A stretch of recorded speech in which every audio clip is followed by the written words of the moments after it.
Salut tout le monde, c'est NLVA-chan, je vous retrouve pour une nouvelle vidéo. Cette fois, comme vous pouvez le constater, on va faire un zoom matériel. Donc je vais vous présenter la Cinch, The Cinch. Donc la machine est faite par We Are Memory Keepers et c'est une machine à relier. Donc je vous la mets comme ça parce que sinon elle rentre pas dans la caméra et j'ai pas pu rehausser plus, donc on va essayer de faire comme ça. Donc la cinch, et ben, pour commencer, pour vous montrer à peu près ce que ça représente, c'est pour faire donc des reliures pour des albums, des carnets, des choses un peu... enfin, là où vous avez envie de mettre une reliure. Vous savez, les reliures en spirale. Donc pour vous illustrer ça, je vous montre ce carnet que vous avez vu en photo sur Facebook ou sur Pinterest. Et donc voilà, ce sont des spirales comme ceci qui sont apposées avec cette bébête. Donc là on peut voir comment c'est relié. Donc voilà, c'est mon premier essai, ce carnet. J'en ai pas fait d'autres. Donc du coup on va essayer de faire comme ça un peu en freestyle. Donc cette machine, vous pouvez la trouver facilement dans les sites internet de matériel de loisirs créatifs français ou européens. Je sais que vous la trouvez chez la Fabrique à Scrap, vous la trouvez chez la Fourmi Créative, vous pouvez la trouver chez Scrap Malin. Puis sûrement chez d'autres que je ne regarde pas forcément, ou sur lesquels j'ai pas cherché en tout cas cette machine.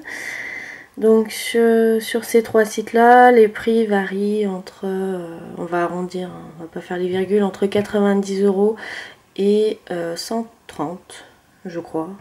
Donc si vous voyez le 130, bah vous saurez que c'est pas la peine, il y a moins cher ailleurs. Bon. Enfin voilà. Donc celle-ci c'est une, je pense, c'est une V3. Pourquoi je dis je pense? Parce qu'en fait, moi je l'ai commandé à la Fourmi Créative. Bon, je l'aurais su, enfin il y en aurait eu au jour où j'ai commandé, je l'aurais commandé à la Fabrique à Scrap. Je m'explique. En fait, cette machine, elle existe en deux modèles. Elle existe avec les trous ronds, comme celui-ci. Voilà. Ou avec les trous carrés. Donc, la différence, c'est juste la forme des trous. Moi, j'aurais préféré les trous carrés. Bon, finalement, les ronds me vont parfaitement bien. Ce qui m'embêtait, notamment à la Fourmi Créative, c'est que les trous ronds faisaient 90 €. Les trous carrés pour la même machine faisaient 100 € de mémoire. Enfin, il y avait 10 € de différence et pour moi, c'était pas justifié. Donc, c'est pour ça que je n'ai pas pris les trous carrés. Et à ce moment-là, quand je la cherchais, elle était en rupture de stock à la fabrique. Et à la fabrique, elles sont au même prix les deux. Bref. Donc voilà pour les deux modèles qui existent. Pourquoi V3? Ben, j'ai beaucoup cherché, j'ai pas trop trouvé. Quand je l'ai commandée à la Fourmi Créative, elle avait pas du tout cette tête-là, la cinch. Elle était blanche, noire et bleu turquoise. Je pense que si vous faites des recherches, vous la trouverez assez facilement. Et c'était la V2. Donc du coup, la blanche, noire et turquoise, c'était la V2. Donc je pensais acheter la V2. Et j'ai vu que la V3, qui ressemble à celle-ci, mais avec les trous carrés, au lieu d'être bleue, turquoise, elle était jaune. Et c'était une V3. Quand je l'ai reçue, je me suis dit, merde, ils se sont trompés de modèle. Pardon pour les gros mots. Mais en fait, après beaucoup de recherches, je me suis rendu compte que la V2, elle datait à peu près de 2011 ou quelque chose comme ça, et que de cette couleur-là, les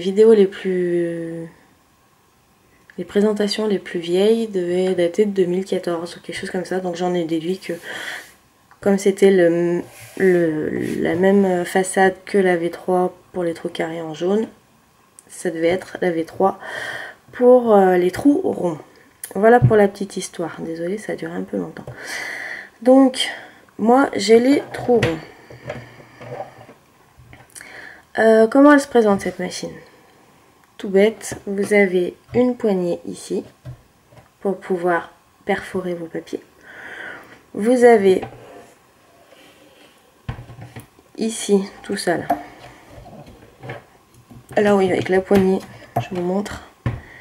Vous avez ici un petit ruban avec une accroche, ce qui vous permet de garder la poignée baissée. Voilà. Ensuite, vous avez ici des petits repères qui correspondent chacun au trou que vous pouvez faire. On y reviendra après. Vous avez une règle en inch et en centimètres là, et ça peut s'étendre. Et vous avez ce petit truc là qui peut s'enlever. Voilà. Vous avez aussi ici des repères tout faits.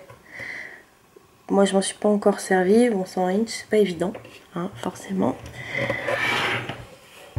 Ici, juste là, vous avez un petit repère pour les perforations des grandes feuilles. Voilà, qui se baissent. Comme vous voyez, ça fait du bruit. On y reviendra aussi après. Ensuite, parce que oui, il y a les multifonctions quand même.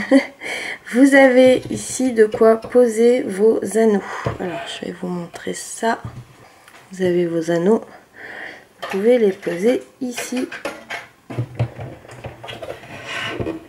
Voilà.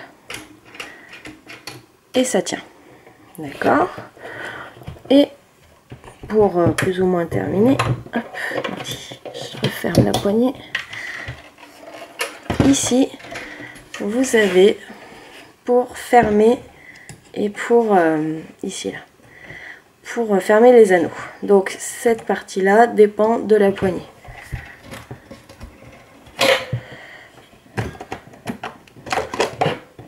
Voilà. Non, je me suis pas coincé le doigt.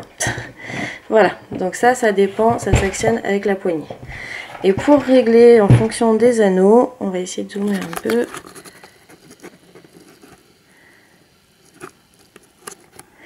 Voilà, vous avez cette petite molette qu'il faut appuyer et tourner pour faire en fonction des anneaux que vous avez l'intention d'utiliser. Qui vont de 3/8 de inch jusqu'à 1 inch 1/4. Mais très franchement, je pense que vous pouvez limite le faire à l'œil. Hein. Bref. Voilà, donc ça c'est ce qui va normalement éviter l'écrasement des anneaux, mais faites-le à l'œil, c'est quand même mieux. Donc voilà pour cette machine. On va dézoomer.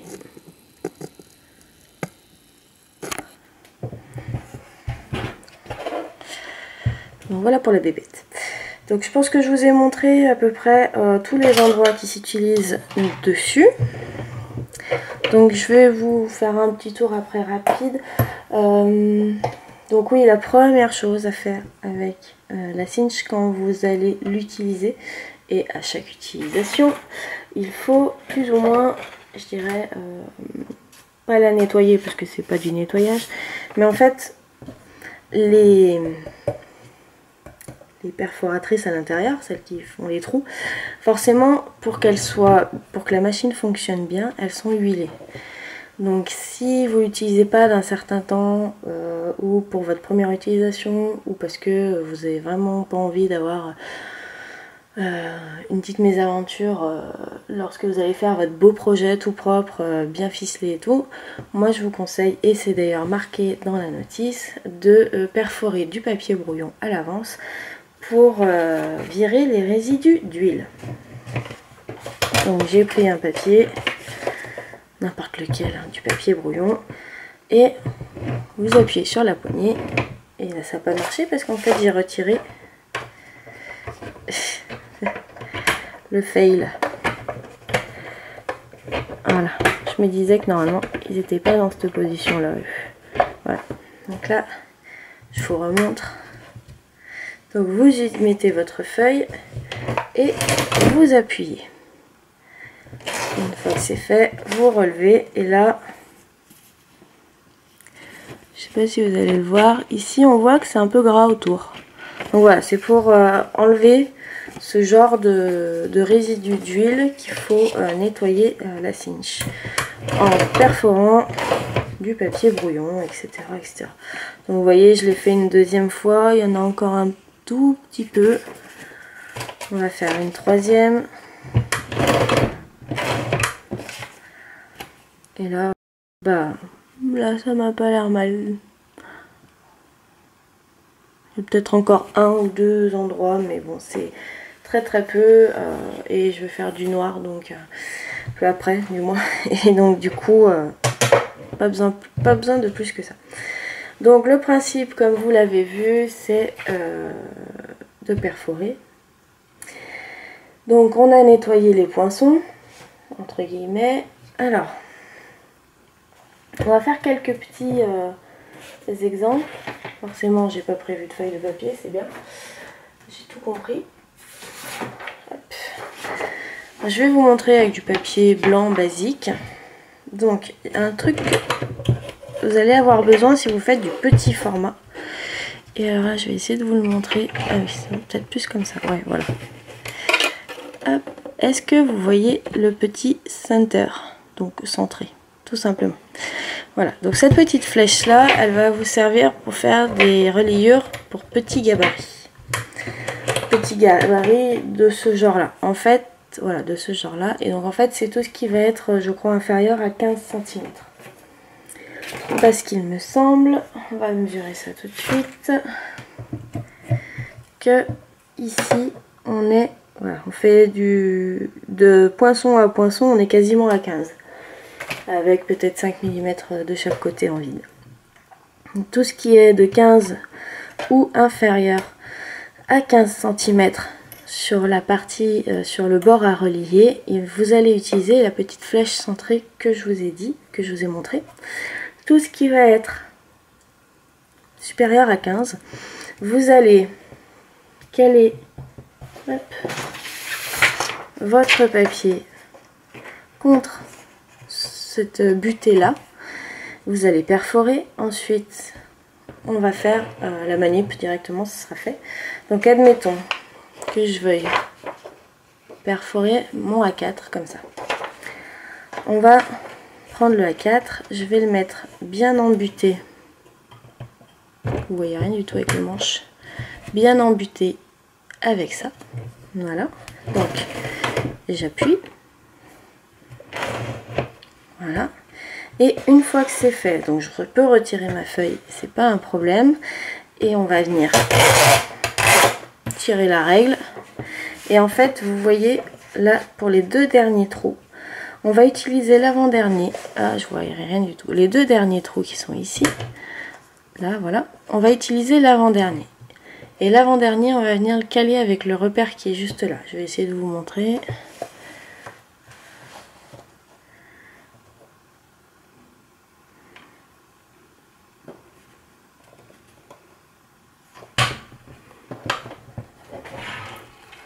Vous voyez, j'ai appuyé et je l'ai enfoncé dans l'avant-dernier.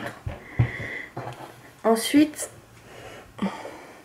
j'ai pas spécialement envie que mes trous ils aillent vraiment au bord de cette feuille là.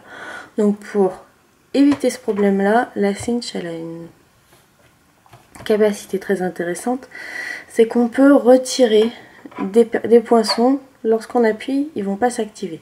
Donc pour les retirer, il suffit de tirer les petits boutons là, les petits boutons qui représentent les poinçons, de les tirer vers soi, et donc là ça veut dire qu'ils ne vont pas s'enclencher lorsque je vais appuyer sur la manette. Alors on va le faire, et voilà. Donc là vous avez vu, enfin je sais pas si vous l'avez vu en fait, si vous le voyez un peu, là eux ils bougent plus, parce que du coup ils sont plus soumis au système vu que je les ai retirés. Une fois que c'est fait, avant d'enlever mon papier, j'oublie pas de retirer ça, voilà, parce que sinon je vais tout déchirer. Et voilà. Et voici mes trous qui sont tous parfaitement alignés grâce au repère du côté qui m'a permis de garder un espace de liaison cohérent entre les deux. Voilà, donc forcément j'ai choisi de retirer le dernier poinçon parce qu'il aurait soit été à 2 mm du bord, soit il aurait mordu sur le bord. Dans ce cas là ça aurait pas fait joli, donc du coup ici je me retrouve avec une marge un peu plus importante que sur le début. Après si vous voulez vraiment quelque chose de parfaitement égal de chaque côté, il va falloir réajuster votre papier en fonction. Donc ça c'est pour faire des perforations sur des feuilles, enfin sur des formats supérieurs à 15 cm. Ensuite, on va faire sur un plus petit format. Voilà, j'ai plié ma feuille en deux. Donc pour faire inférieur à 15 cm, il faut que vous preniez votre format. Vous le posez, vous le posez devant vous et il va falloir trouver le milieu. Donc n'hésitez pas à le faire sur une feuille blanche de brouillon, quoi que ce soit, autre que sur votre projet, et vous le mettrez en guise de gabarit à chaque fois que vous allez perforer vos pages. Donc moi là elle fait 14,8, ça veut dire que ça fait 7,4. Si je me trompe pas, mon milieu il est à 7,4. Donc je mesure 7,4 cm deux fois à partir d'un bord et voilà, je trace un trait. Ou alors vous rabattez la feuille et vous pliez bord à bord, mais comme vous voulez. Après c'est à vous de voir comme vous préférez. On va remettre. Voilà, pour réenclencher les poinçons qui sont désenclenchés, il suffit de pousser. Des fois, ils sont un peu à pousser, il suffit de les tourner un peu, de pousser, ça se fait tout seul. Donc maintenant que j'ai mon gabarit, je vais maintenant centrer. Alors, est-ce que je vais pouvoir vous montrer? Voilà. Vous voyez, je fais correspondre mon trait du milieu de papier à la petite flèche centrée. Voilà. Donc une fois que je suis centrée, j'ai plus qu'à appuyer. Alors, sachant que mon papier fait 14,8, je risque d'avoir des poinçons, encore une fois, qui vont être sur les bords trop proches. Donc là, le but du jeu, pareil que tout à l'heure, c'est de retirer, si je veux pas qu'il soit vraiment trop proche de mes bordures, c'est de retirer ceux qui m'embêtent en fait. Donc là je vais retirer le premier et je vais retirer le dernier. Et comme mon papier est inférieur à 15 cm et qu'au lieu de partir d'un bord du papier, je pars du milieu, normalement si je suis bien centrée, mes distances de chaque côté jusqu'au premier trou vont être égales. Donc mon papier est à peu près centré, j'ai retiré mes deux zigouigouis là et j'appuie. Voilà, et donc le résultat, comme vous pouvez le constater, on est égal sur les deux côtés et on est centré entre les deux. Donc ce qui fait que cette feuille là, si je décide de faire un projet qui fait 15,8 de large, je peux les garder en guise de gabarit. J'aurai pas besoin de refaire un gabarit, il suffit que je la garde dans un coin et à chaque fois que j'aurai un projet de 15,8, enfin un demi à 4, admettons je fasse des projets en demi à 4 et que je fais les reliures sur ce bord là, j'aurai aucun souci, j'aurai plus qu'à me référer à mon trait ici. Et à chaque fois que je vais prendre un paquet de feuilles, je mettrai celui-là par dessus, je les mettrai bien droits les uns avec les autres et j'aurai plus qu'à y mettre et à centrer. Voilà, donc je pense que j'ai fait à peu près le tour pour poinçonner. Ensuite vous pouvez donc avoir, alors il faut couper après votre reliure à la dimension, au nombre de trous dont vous avez besoin. Donc parce que regardez, sinon vous voyez forcément ça bloque parce que je ne l'ai pas coupé. Mais voilà, vous mettez pour mettre vos papiers au fur et à mesure, si vous en avez beaucoup, vous mettez votre... on voit rien du tout là. Qu'est-ce que je peux vous mettre dessous?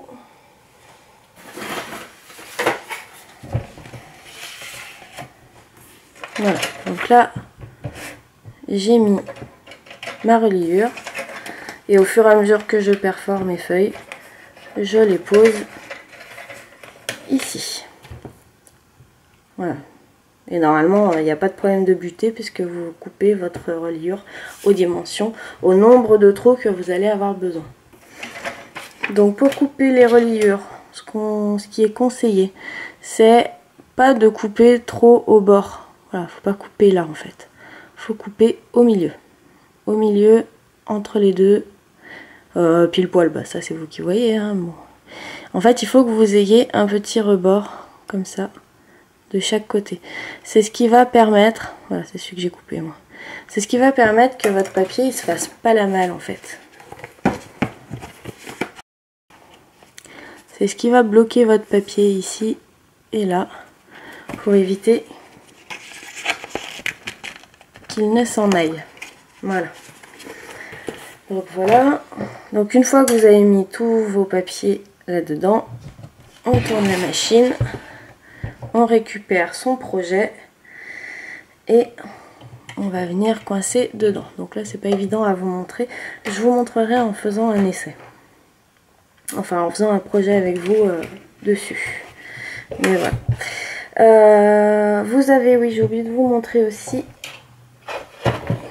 Derrière ici, vous avez hop, un petit réservoir à vider de temps en temps, hein, évidemment.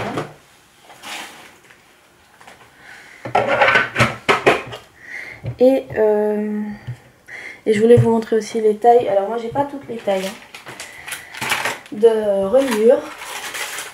Donc comme je vous l'ai dit, j'ai pas refait de projet depuis mon petit carnet. Donc je connais pas, là je peux constater à peu près ce que donne cette reliure là au niveau du fini. Par contre pour les autres je pourrais pas. Donc ça c'est la taille la plus petite que j'ai prise. Et c'est du 1,6 cm ou 0,625 inch. Ce qui correspond je crois 0,625, je crois que c'est 5/8 de inch, il me semble. Ensuite, vous avez 1,9 cm ou 0,75 inch, ce qui correspond à 3/4 de inch. Là, je pense vraiment pas vous dire de bêtises, voilà. Et j'ai pris plus gros, j'ai pris 2,5 cm qui correspond à 1 inch. Sachant que là, la machine, elle vous indique jusqu'à 1 inch 1/4, donc beaucoup, enfin plus gros que la dernière que je vous ai montré. Il existe d'autres modèles, d'autres formats, d'autres couleurs. Vous avez aussi la possibilité, avec les perforations de la cinch, de mettre des spirales. Alors, notamment de la marque Cinch, après je sais pas. Il me semble, en tout cas on m'a dit que les reliures de la Bend It All sont compatibles avec la Cinch. Je n'ai pas testé, donc je vous dis juste qu'apparemment c'est possible, mais je peux pas vous le prouver et je peux pas vous l'affirmer avec 100% de certitude. Je n'ai pas essayé. Qu'est-ce qu'on pourrait dire d'autre sur la Cinch? Bon, elle est quand même relativement lourde et relativement imposante comme machine, mais elle a quand même l'avantage de pouvoir perforer à plat. Voilà. Pour moi, les avantages qu'elle a par rapport à la Bend It All que je ne connais pas, puisque je ne l'ai pas, c'est qu'on peut perforer à plat. Et pour moi, c'est quand même plus simple que les feuilles soient là, de les maintenir vaguement mais sûrement à plat et d'appuyer comme ça, sachant que perforer en tenant les feuilles à la verticale avec celle du boulot, je le fais et c'est jamais droit. Je suis pas très douée, donc tant qu'à faire je préfère perforer à plat. Ensuite, ce qui m'a fait choisir la Cinch, c'est aussi donc le fait de pouvoir jouer avec les petits poinçons pour savoir ce qu'on veut ou ce qu'on veut pas. C'est-à-dire que si vous avez envie de faire, je sais pas moi, un carnet, donc on va prendre mon carnet, ce carnet là, on va y arriver, avec je sais pas moi, 3 trous ici, 3 trous ici, et donc un morceau de reliure ici et un morceau de 3 trous de reliure ici, vous pouvez. Vous pouvez le faire aussi avec la Bindit Hall, mais vous allez être cantonné au nombre de trous minimum qu'elle propose. Alors que là, si j'ai envie, je peux en mettre autant que j'ai envie.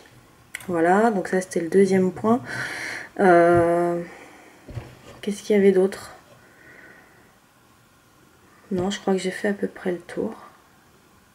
Enfin, c'était vraiment les deux gros arguments qui me l'ont fait choisir.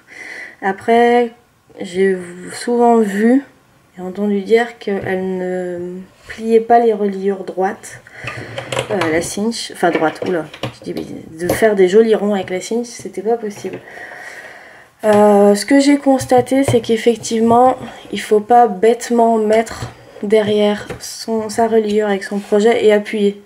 Non, ça, effectivement, là, vous allez écraser votre reliure, c'est obligatoire, quoi. Même pas la peine d'y penser. En fait, ce qu'il faut faire, c'est prenez votre projet, donc vous le mettez dessous, derrière, et en fait, vous y allez progressivement, quitte à bouger, relever, rebouger un peu votre reliure, refermer un peu, pas complètement, et faites ça jusqu'à arriver à fermer votre reliure. Et franchement, moi c'était mon tout premier essai, et je suis vraiment pas mécontente. Il y a juste, voilà, il y a juste là où il y a un léger plat, mais c'est même pas d'ailleurs partout. Il y a juste un léger plat sur le dessus là, mais ça c'est parce que justement, trop confiante, après avoir fait plein de petites manips, trop confiante, j'ai dit bon bah c'est bon, maintenant je peux y aller, et j'ai écrasé. Allez-y petit à petit, avec patience, et vous aurez des reliures qui seront très rondes, il n'y a aucun problème. Voilà, donc je pense qu'on va en finir là pour le zoom produit. Donc je vous ai pas montré la reliure à faire, j'ai pas appuyé avec. Ça je vais le faire avec vous sur un projet de petit carnet que je vous mettrai dans une prochaine vidéo très vite. D'ailleurs je pense que je vais le faire tout de suite après là. Et donc du coup vous verrez, enfin, je vais essayer de me débrouiller pour que vous puissiez voir la reliure, vraiment la composition complète du carnet, déjà du carnet et de la reliure avec la cinch. Voilà, donc ce sera un tout petit carnet d'ailleurs, mais vraiment tout petit. Qu'est-ce que...